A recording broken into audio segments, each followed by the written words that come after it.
Hi, my name's Dee and welcome to Sunchild Tarot, and welcome to your general readings for the sign in the title below, because it's a bulk introduction, for the supermoon, full moon in Scorpio on the 26th or 27th of month we're in, April, for wherever you are in the world. Here in Britain it's on the 27th, in America it's mainly on the 26th. Now, I'm not going to spend a lot of time on the astrology of this because I'll be live streaming 6 p.m. UK time, so 1 p.m. Eastern, 10 a.m. Pacific on YouTube with astrologer David Fisher. We'll go through the astrology then. As ever, general reading rules apply. Timing is not absolute. This is an interesting full moon. I think I tend to look at these readings as looking over the lunar cycle or half lunar cycle, if you know what I mean, from full moon to full moon, rather than new to new. So we'll see how long that they last. You should hopefully pick up the energies from them. If someone else appears in the readings, roles can get reversed. Doesn't very often happen in the spread that I'm using. But as I say, timing is far from absolute is the main point here. So, as ever, I would like you to hit that like button if you like the reading, or if you like the video even. No, the reading might not be so hot. And feel free to subscribe to the channel while you're here, because it really does help. I think that's it for my housekeeping. Oh, the reason I do a bulk introduction with a timestamp in the description below, so that you can fast forward to the reading, don't do it yet, is I would like to watch your sun, your moon and your rising. And you don't need to listen to me waffle 3 times over. You know what I mean? So there is a timestamp below if you're wanting to fast forward if this is your second or third time round. And there is a link to the Facebook page for this channel, where I post these videos, obviously, because I do not trust YouTube notifications. But I also post the weather report style astrology YouTube videos that I watch, so you can learn along with me, and I try to make it a bit of a one-stop shop. So anyway, I think that's everything. Oh yeah, if you don't know your moon or your rising sign, there's a link down there for there's 2 links: free birth charts, AstroSeek or Cafe Astrology. I'm now tending more towards using the AstroSeek, just because I know what I'm doing a little bit more, and there's so much you can get the chart to be presented the way you want it to be.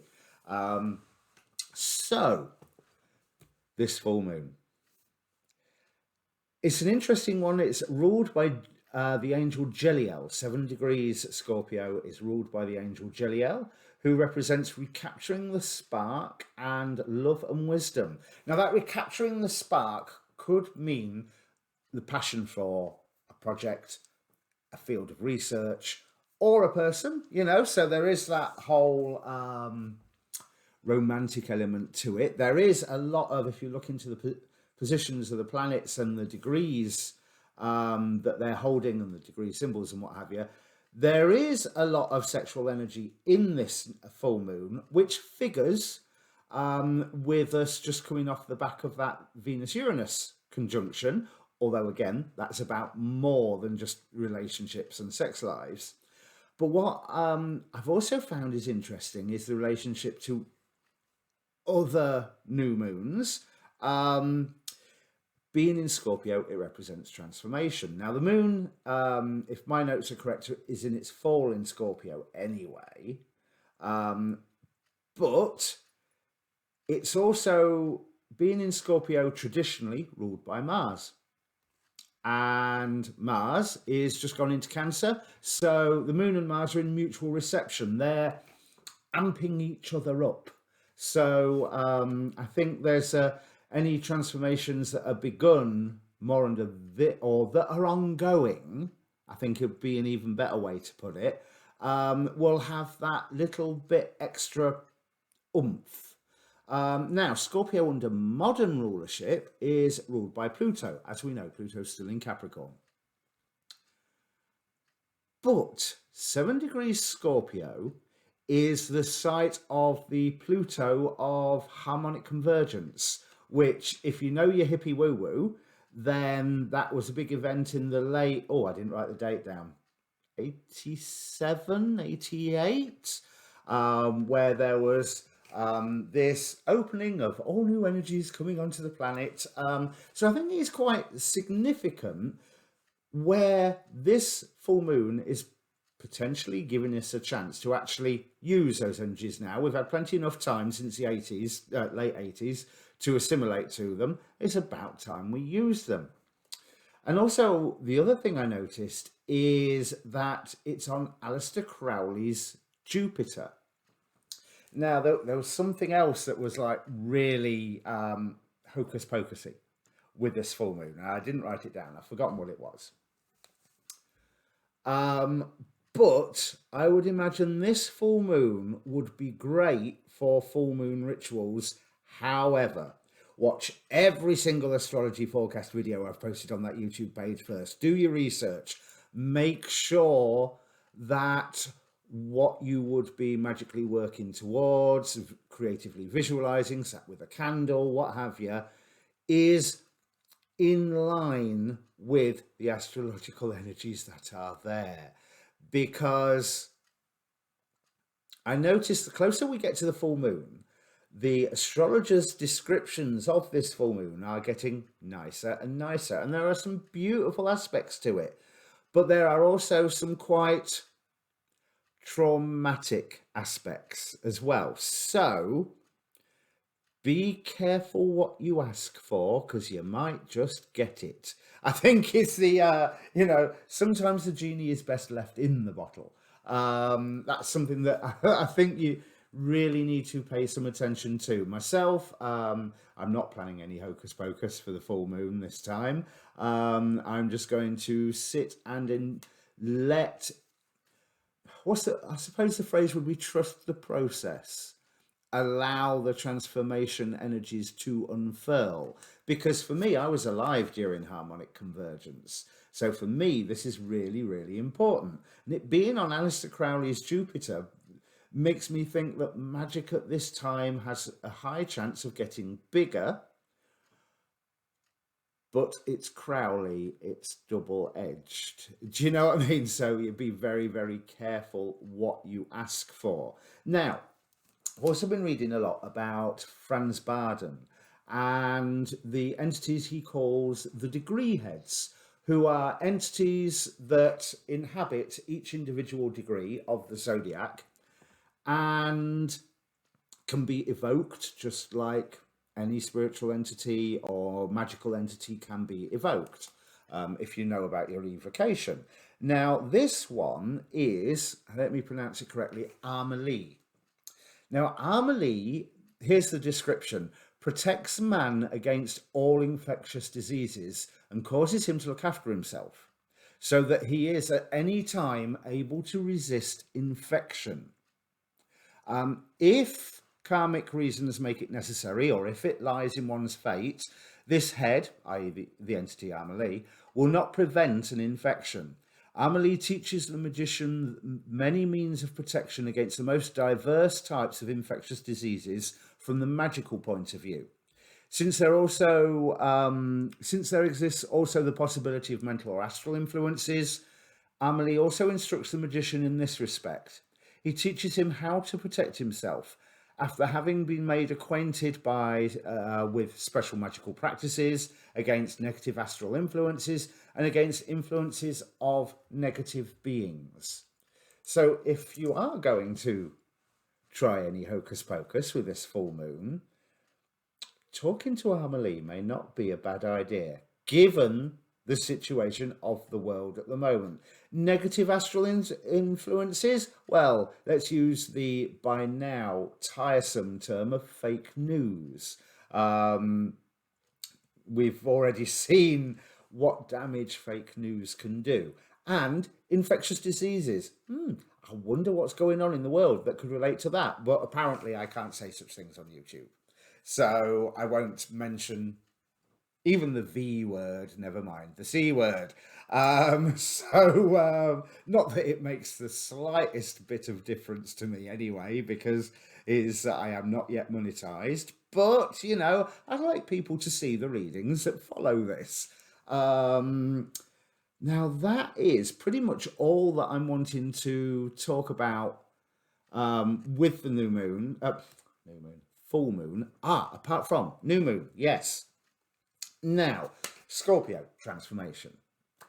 And there was an aspect between the recent, the last new moon, the Aries new moon, and Pluto, which was instigating transformation energies. You know what I was saying about the transformation with the harmonic convergence Pluto? There's that sense of revealing, unveiling, that deeper secrets, deeper truths, deeper realities, stripping things away. Scorpio is also the sign of death and transformation. It is the death card in the tarot.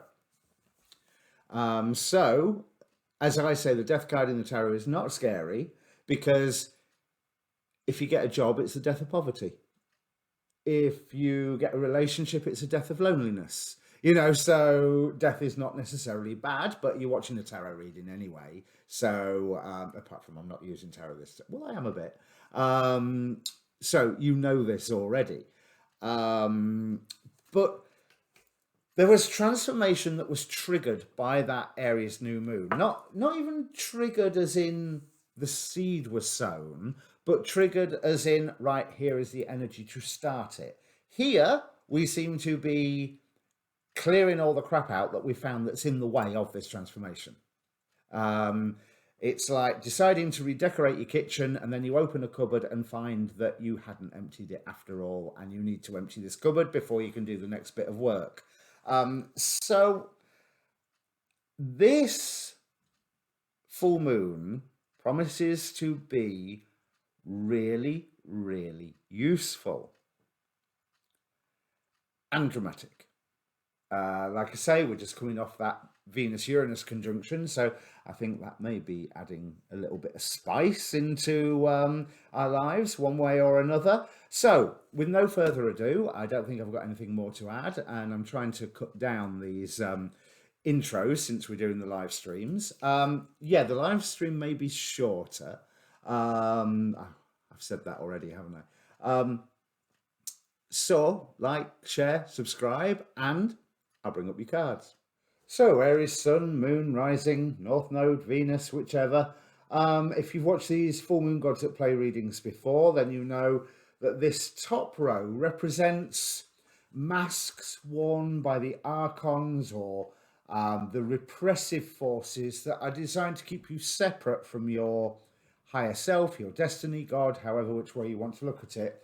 And this bottom row are the idea of the pagan gods themselves trying to lift you up and get you closer to your divinity. Now, having said that, that makes this a very interesting reading, because look who we've got on your side. We have Aries representing war, Thanatos, death, Kali, fear, Medusa with appearance, and Demeter with mother.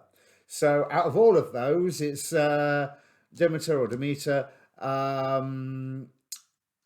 that appears to be a nicer one. And allied against you in the masks that the archons take, we have Prometheus with altruism, Hecate representing crossroads, the Muses, inspiration, Chang'e with obsession, and Chiron with woundedness. So the vast majority of the top cards feel like they're the good guys, whereas the bottom cards feel like they're the bad guys, apart from that we know that the opposite is true. So where does that leave you, Aries? I mean, you've got your own energy here with the god Aries, so it's Martian energy.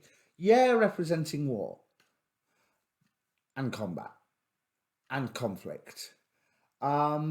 but also that pushing forward and going and getting what you want. Now, this is what I'm seeing. I haven't added the tarot yet, but I think this this month you are looking to assert your independence. There is something that is going to be suggested to you that you should be doing, because why wouldn't you? It's the right thing to do. Think about everybody else. Think about others for a change. And this is what I'm getting with Prometheus and the Muses here, with altruism and inspiration. Someone's giving this idea to you, which is pretty much not what you're about or what you want to be doing. And that's coming from a place of, well, they're wounded, they're damaged, they have this hang up, they have this fear, this anxiety, this pain, this background, whatever. So why wouldn't you do this for them? And I believe if you have the emotional reaction of, no, I'm not doing that, doesn't matter why, doesn't matter, it doesn't matter about this wound here that's been laid upon you. Because somewhere along the line here, this doing this thing, because why wouldn't you, it's the right thing to do, think about somebody else, is a trap. And you'll find that I nearly always say with these full moon readings that the top row represents a trap, because basically the top row represents a trap. And so with Hecate and representing crossroads here, because she appears in the other decks as well, it rather brings to mind the whole idea of the bargain made with the crossroads demon out of Supernatural. And be careful about what you're tying yourself to, and that you're not just trying to fulfill somebody else's obsession, somebody else's, this has got to be this way because, and look at me, I can't do it all myself. It's their cause. Now, this is not to discount their wound if there is one there. But with these cards, I'm rather getting the feeling of it's less of a wound and more of a self-indulgent hang-up that is being presented to you. And even if it is a true, genuine wound of someone around you, it's not your responsibility to acquiesce. Because interestingly, from the Oracle of Heaven and Hell, we have Lauia representing victory. You only get victory when there is some form of struggle or confrontation or conflict, what have you, exactly what Aries is representing here. So whatever this thing that is being demanded of you, and you are being told that you should do it because it's the right thing to do, think about others, and you're finding that you're having this inner response of going, nah, I ain't doing that, then stick with it. I mean, nobody has ever accused you, Aries, of not going ahead and doing what you want to do. But here, that message is really, really strong.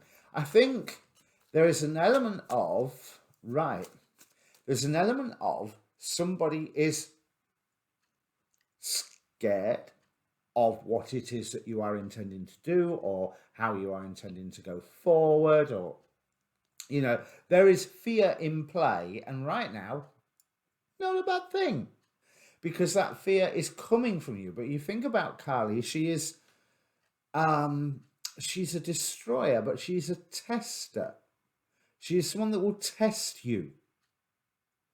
And with Thanatos representing death, change is called for here. Change that you can begin. And this is change that you can begin by beginning this change, you are nurturing yourself. That's what I wanted to say. I was getting the sentence back to front. By starting this change, fighting against this, what you are being advised is the best thing to do. And you're having that emotional or Emotional is probably not the right word. That just that inner sense of nah, don't want to do it, doesn't feel right, doesn't feel like it's going to end me up in a good space. Because if you do that, you will be receiving a positive harvest. Right, now there's some cards starting to come out. 8 of Cups, 9 of Wands, 7 of Swords. So what is being suggested to you is quite strategic, and you are being asked to align yourself with something or someone's agenda that you don't necessarily feel is such a great idea to do so. Because this wound that is being presented to you is it's a matter of trying to balance it. So if there is a genuine wound there, which there may be, the way that the this is going to sound woo-woo, but take it in a symbolic sense if you're not going to take it.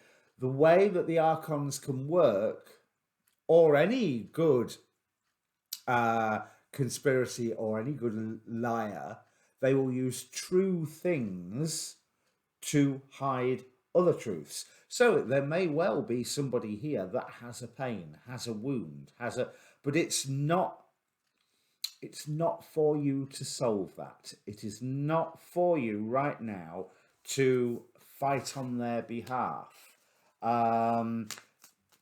As I say, if you have that in a sense of, yeah, this isn't right, 4 of Cups here with Aries, then it's not right.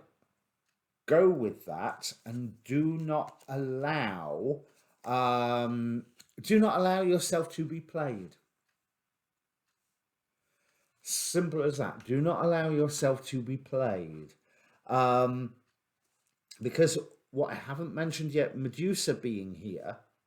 Now, Medusa here, she represents appearance. Whether this is the book meaning of the card or not, I don't recall.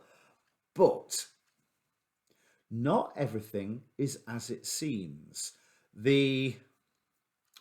Some action that you may be being called to react against, you don't know all the ins and outs. It's not quite what it looks like. If you think about the story of Medusa, Athena caught her in her temple having sex with Poseidon, or one of the sons of Poseidon, where she was supposedly supposed to keep herself chaste and pure.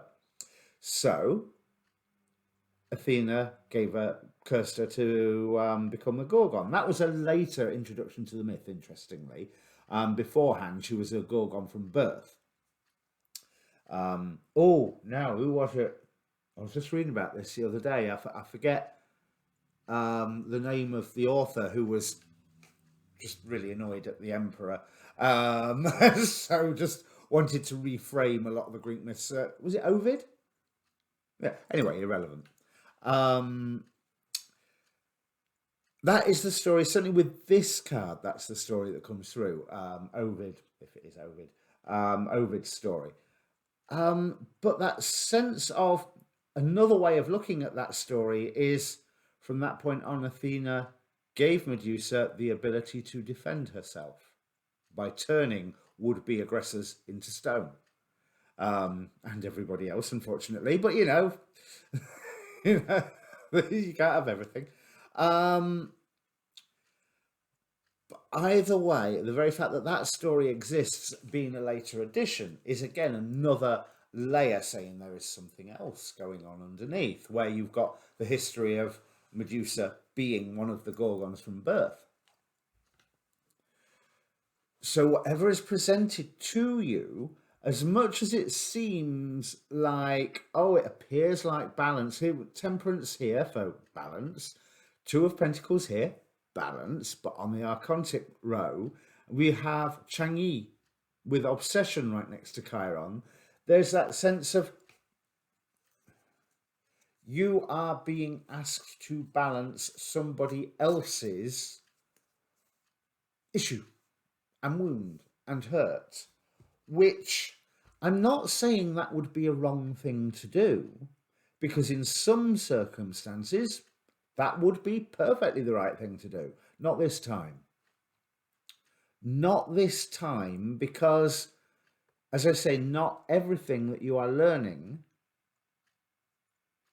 is what it seems, is what it appears as. So, if your gut says, yeah, I'm not doing that, go with it. Go with it. There's not a lot more to say here, really, because I really like the Demeter implying that if you nurture yourself by entering the conflict of saying, no, I am not doing that, you gain a harvest. You also break some form of relationship by doing this. Now, don't fret, it isn't necessarily a partner or anything like that if you're, happily along in a relationship, but it could be a friendship or a relationship with an organization or a workplace or something. But with this particular Three of Swords, I like this particular Three of Swords because it always reminds me of now, I don't know my medicalness enough to, like when you reset a bone because it's healed and it's set wrong. It's almost like you are resetting some form of heartbreak, which means in the short term you feel the heartbreak again as it is cracked open to be put back into the right place. And then it heals and grows. Look at all the flowers coming up from the ground and entwining around that one central sword, which I like to think of as being the Ace of Swords present in this card, or you can see the three swords as representing the Trinity. If we use the example of Father, Son, and Holy Ghost, then that middle one will be Father. It's the one that issued the word.